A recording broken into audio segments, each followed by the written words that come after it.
जय श्री कृष्ण मित्रों, फिर एक बार बहुत बहुत हार्दिक स्वागत है आप सभी का। आज हम बात करेंगे सिंह राशि के बारे में।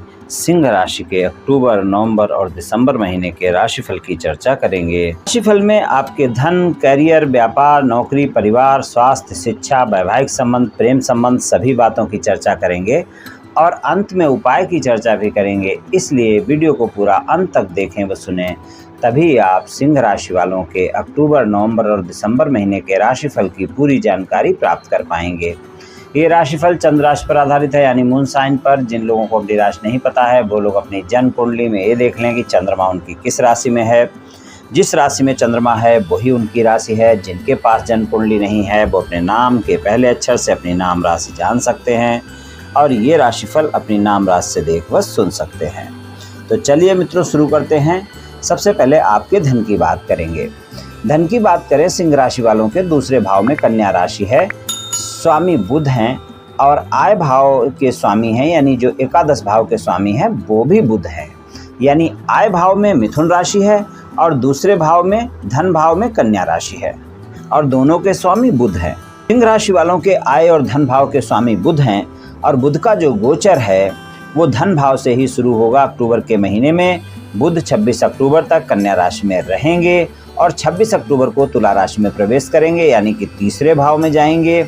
और उसके बाद 13 नवंबर को वृश्चिक राशि में और 3 दिसंबर को धनु राशि में और सिर्फ दिसंबर के अंतिम 4 दिनों में 28 दिसंबर को मकर राशि में जाएंगे, छठे भाव में जाएंगे। तो दिसंबर के अंतिम 4 दिनों में सिर्फ मकर राशि में गोचर होगा।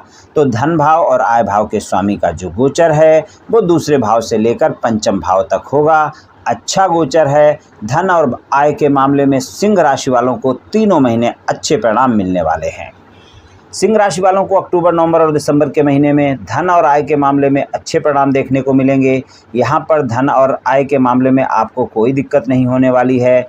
आप अगर कोई भी व्यापार कारोबार करते हैं, नौकरी करते हैं, यानी जिस तरह से भी धन कमाते हैं, आपके नियमित स्रोतों से आय आपकी होती रहेगी और धन के मामले में भी आपको अच्छे परिणाम देखने को मिलेंगे। धन का आवागमन सुचारू रूप से बना रहेगा। धन के मामले में कोई भी कार्य आपके रुकने वाले नहीं हैं।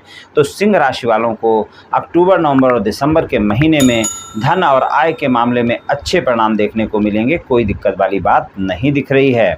बात करते हैं आपके करियर की, व्यापार नौकरी की। तो व्यापार और नौकरी की बात करें तो दसम भाव में वृषभ राशि है, स्वामी शुक्र हैं। शुक्र भी जो है 18 अक्टूबर तक कन्या राशि में रहेंगे, यानी आपके धन भाव में रहेंगे, दसम भाव के स्वामी।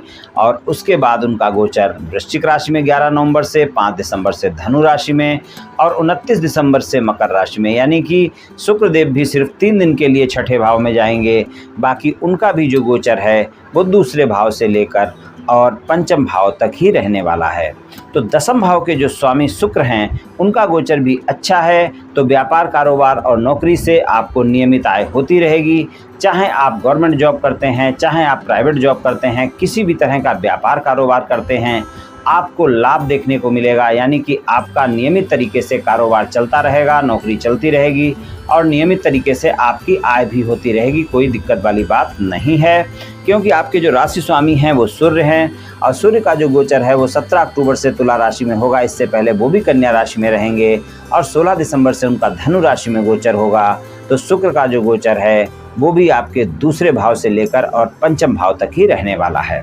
तो यहाँ पर गोचर अच्छे हैं, कोई समस्या वाली बात नहीं है। तो सूर्य का जो गोचर है वो भी अच्छा है, क्योंकि वो आपके धन भाव से लेकर और पंचम भाव तक रहेंगे। तो सूर्य का गोचर भी आपको अच्छे परिणाम देगा। तो कुल मिलाकर अगर देखा जाए तो व्यापार, कारोबार और नौकरी में आपको अच्छे परिणाम देखने को मिलेंगे। अगर आप गवर्नमेंट जॉब करते हैं तो अपने बॉस से कोई भी बात विवाद ना करें। अगर प्राइवेट जॉब करते हैं फिर भी आप अपने बॉस से कोई बात विवाद ना करें, सहयोगियों के साथ तालमेल बनाकर रखें। तो ये 3 महीने ऐसे हैं जब आपको कोई ना कोई लाभ मिल सकता है, उन्नति मिल सकती है, पदोन्नति मिल सकती है या वेतन वृद्धि वगैरह भी आपको मिल सकती है, यानी कि लाभ देखने को मिल सकता है। और अगर आपका कोई ऐसा व्यापार कारोबार है जो कि आपके गवर्नमेंट से जुड़ा हुआ कार्य है, कोई ठेकेदारी है या कोई ऐसे सामान है जो आप सप्लाई करते हैं गवर्नमेंट को, तो वहाँ पर भी आपको और अच्छे परिणाम देखने को मिलेंगे। और बाकी अगर किसी भी तरह का कोई व्यापार, कारोबार है, नौकरी है तो कोई दिक्कत वाली बात नहीं है। सिंह राशि वालों को तीनों महीने अच्छे परिणाम मिलने वाले हैं। ये बात करते हैं पारिवारिक जीवन की। पारिवारिक जीवन की बात करें तो दूसरे भाव में कन्या राशि है, स्वामी बुध है और बुध का गोचर हमने अभी आपको बताया था कि अच्छा रहने वाला है। कन्या राशि से लेकर और मकर राशि तक रहेगा। तो वहाँ पर अच्छे भाव में गोचर रहेगा तो पारिवारिक जीवन आपका अच्छा रहेगा। लेकिन आपको इतना ध्यान रखकर चलना है कि आपको अपनी वाणी पर संयम रखना है, व्यर्थ के वाद विवाद से बचना है, इस बात का विशेष ध्यान रखना है। बाकी कोई दिक्कत वाली बात नहीं है। आपके तीसरे भाव में केतु का गोचर है और आपके नवम भाव में राहु का गोचर है, इसलिए आप इस बात का ध्यान रखें कि पिता से आप कोई भी वाद विवाद करने से बचें, गलतफहमियां करने से बचें। माता से भी किसी तरह की कोई भी गलतफहमी ना हो, इस बात का ध्यान रखें। छोटे भाई बहनों के स्वास्थ्य का ध्यान रखकर भी चलना होगा। छोटे भाई बहनों से व्यर्थ के वाद विवाद से बचना होगा। अगर आप ये सभी बातों का ध्यान रखेंगे और पारिवारिक जीवन में तालमेल बनाकर रखेंगे तो फिर पारिवारिक जीवन अच्छा रहने वाला है। स्वास्थ्य की बात करते हैं। स्वास्थ्य की बात करें, छठे भाव के स्वामी शनि हैं। छठे भाव के स्वामी का गोचर छठे भाव में ही है, तो अगर आपको कोई गंभीर स्वास्थ्य समस्या चल रही है तो इस समय पर आपको उसमें आराम देखने को मिलेगा। लेकिन छोटी मोटी स्वास्थ्य समस्याएं आपको परेशान भी कर सकती हैं।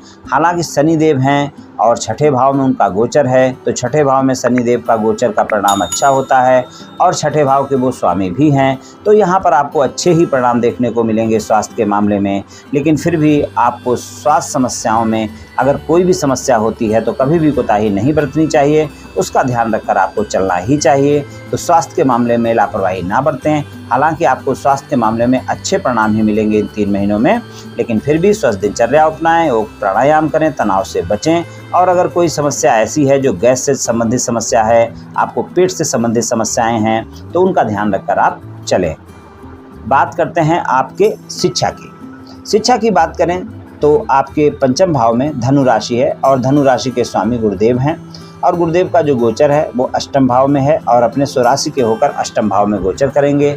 तो वहाँ पर उनका अष्टम भाव में गोचर जरूर है, लेकिन अष्टम भाव के स्वामी भी गुरुदेव हैं, तो आपको शिक्षा के मामले में इस समय पर अच्छे परिणाम देखने को मिलेंगे। कोई दिक्कत वाली बात नहीं है, क्योंकि जो गुरुदेव की दृष्टि है वो चौथे भाव पर भी नवम दृष्टि रहेगी, पंचम दृष्टि 12वें भाव पर रहेगी गुरुदेव की और सप्तम दृष्टि आपके दूसरे भाव पर रहेगी।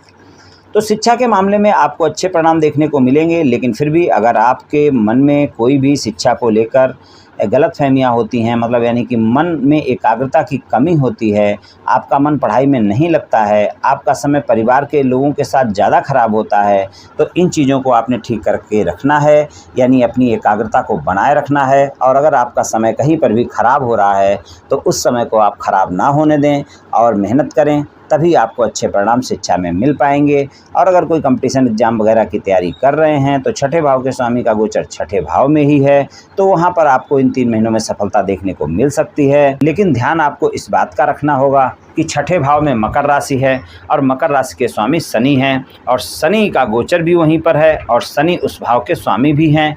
तो आप ध्यान रखें कि कंपटीशन एग्जाम में सफलता सिर्फ एक शर्त पर ही मिलेगी, आपको ज़्यादा मेहनत करनी पड़ेगी, यानी जितनी मेहनत करनी चाहिए उससे भी ज़्यादा सफलता तभी मिलेगी, क्योंकि शनिदेव कुछ भी परिणाम इतनी आसानी से नहीं देते हैं। और अगर आपने अच्छे से मेहनत की तो आपको फिर बहुत अच्छे परिणाम मिलेंगे, आपको कंपटीशन एग्जाम में सफलता भी देखने को मिल सकती है।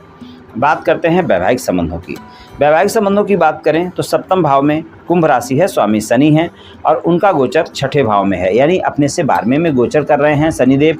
तो आपको जीवन साथी के साथ संबंधों में मधुरता बनाकर रखनी होगी, जीवन साथी से व्यर्थ के वाद विवाद से बचना होगा। और अगर आपके जीवन साथी के साथ कोई भी मनमुटाव चल रहा है तो बहुत ही धैर्य और संयम के साथ उस मनमुटाव को दूर करने का प्रयास करना होगा, वरना वो मनमुटाव आपका बढ़ भी सकता है। इस बात का विशेष ध्यान रखकर आपको चलना होगा और जीवन साथी के स्वास्थ्य का भी ध्यान रखकर चलना होगा। इन 3 महीनों में जीवन साथी के स्वास्थ्य में अगर कोई भी समस्या होती है तो कोताही नहीं बरतनी है, डॉक्टर से परामर्श लेना है, स्वस्थ दिनचर्या अपनानी है, योग प्राणायाम करना है, तनाव से बचना है। इस बात का ध्यान रखें, अपने जीवन साथी को इस बात के लिए कहें वो अपने स्वास्थ्य को लेकर इन सब बातों को करने की आदत डालें, यानी कि स्वस्थ दिनचर्या अपनाएं, योग प्राणायाम करें, तनाव से बचें, तो ये आपके जीवन साथी के लिए अच्छा रहेगा। वरना जीवन साथी के स्वास्थ्य में कोई न कोई समस्याएं देखने को मिल सकती हैं और व्यर्थ के वाद विवाद भी बिल्कुल ना होने दें, इस बात का भी ध्यान रखकर चलें, तो वैवाहिक संबंधों में कुछ इस तरह के परिणाम देखने को मिल सकते हैं। और बात करते हैं प्रेम संबंधों की। प्रेम संबंधों में आपको अच्छे परिणाम देखने को मिलेंगे, प्रेमी प्रेमिका के साथ संबंध मधुर रहेंगे, लेकिन प्रेमी प्रेमिका के साथ पुरानी बातों को लेकर कोई न कोई गलतफहमियां हो सकती हैं, इसलिए उस बात का विशेष ध्यान रखकर चलें कि आप पुरानी बातों को लेकर कोई भी टीका टिप्पणी ना करें और पुरानी बातों को लेकर अपने प्रेमी प्रेमिका के साथ बातों को लंबा ना खींचें, तो यही आपके लिए अच्छा रहेगा। और कोई शंका ना करें अपने प्रेमी प्रेमिका के बारे में अगर आप कोई शंका करते हैं, कोई गलतफहमी पालते हैं, तो फिर वहाँ पर वाद विवाद संभव है। नहीं तो आपको प्रेम संबंधों में अच्छे ही परिणाम देखने को मिलेंगे। कुछ इस तरह के परिणाम देखने को मिल सकते हैं अक्टूबर, नवंबर और दिसंबर के महीने में। चलिए उपाय की बात करते हैं। उपाय की बात करें तो आपके राशि स्वामी सूर्य हैं, तो आप सूर्य भगवान को रोजाना जल अवश्य अर्पित करें और तांबे के लोटे से करें और सुबह जल्दी नहा धोकर करें, तो ये आपके लिए अच्छा रहेगा। और अगर रोजाना नहीं कर सकते हैं तो फिर रविवार को अवश्य करें, तो ये आपके लिए बहुत ही अच्छा रहेगा। और रविवार को ही आप श्री आदित्य हृदय स्तोत्र का पाठ भी करें, तो वो आपको और भी लाभ प्रदान करेगा। तो ये उपाय आप कर लें मित्रों, निश्चित ही आपको लाभ मिलेगा। तो मित्रों, आज मैंने आपसे सिंह राशि वालों के राशिफल के बारे में कुछ चर्चा की। ये राशिफल सामान्य राशिफल है, सभी जातकों पर पूर्ण रूप से प्रभावी होगा ऐसा संभव नहीं है, क्योंकि आपकी जन्म कुंडली में ग्रहों की स्थिति और आपकी वर्तमान दशा और अंतर्दशा और फिर ग्रहों के गोचर की स्थिति, इन सभी बातों पर बहुत कुछ निर्भर करता है। आप सभी स्वस्थ रहें, आयुष्मान रहें, धनवान रहें, ऐसी मेरी श्री कृष्ण भगवान से प्रार्थना है। जय श्री कृष्ण।